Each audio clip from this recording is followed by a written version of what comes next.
Namaste. In answer to your question, yes, I would like to be, or I would prefer to remain alive in the scenario you presented. The reason why is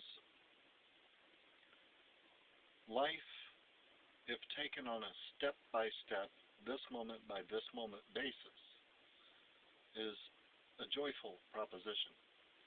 There's a tremendous amount of pleasantness within living. The thing is we get to thinking so much about what it is that's not present. Oh, I'm missing this person or that person. I don't have this or that. I could be in a prison and be free because my mind is everywhere but here. But then I think, oh, wait a minute, I'm here. So now I have the comparison of, well, I was free, but now I'm in prison. The reverse is also true.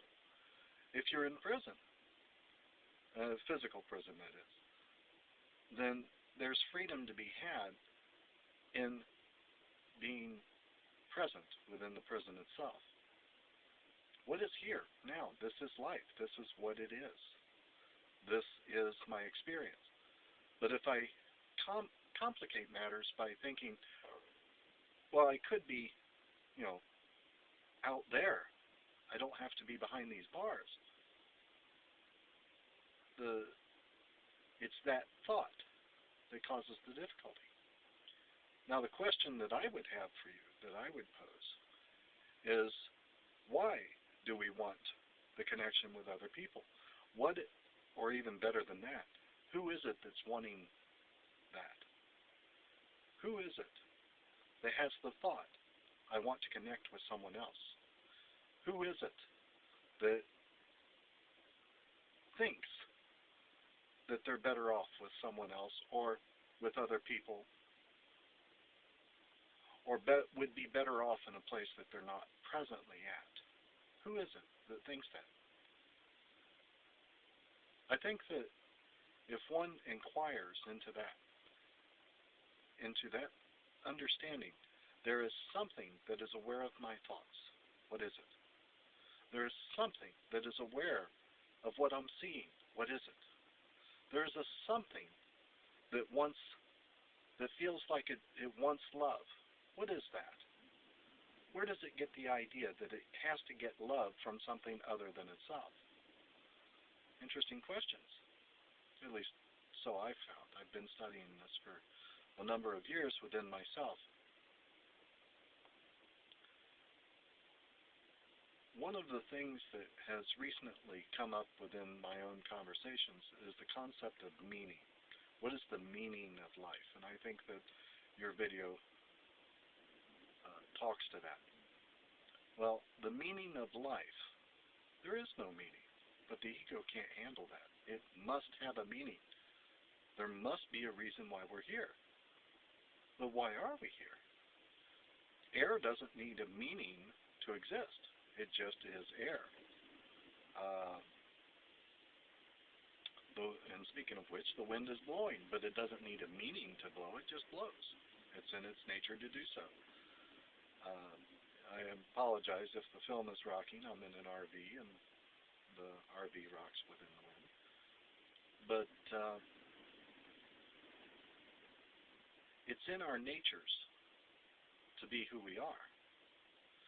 But who are we? How did we come to be this? For instance, my name is Yogi Kai. My given name was Britt Anders. But who is that? How did that come into being?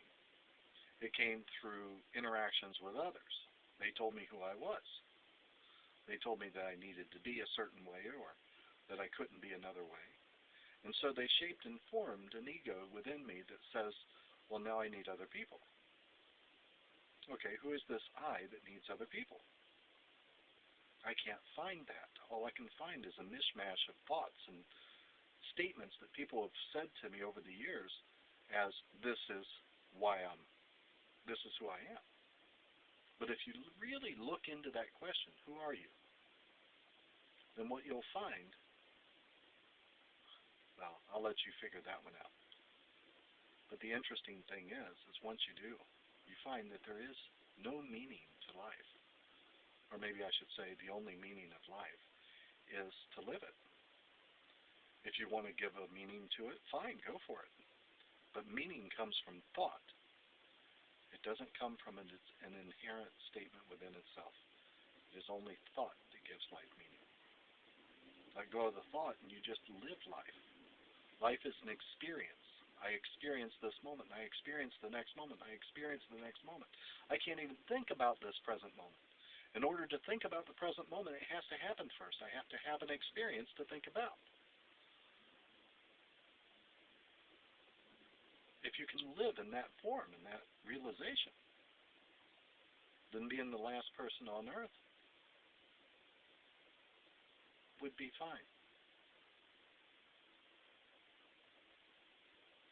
Om Shanti.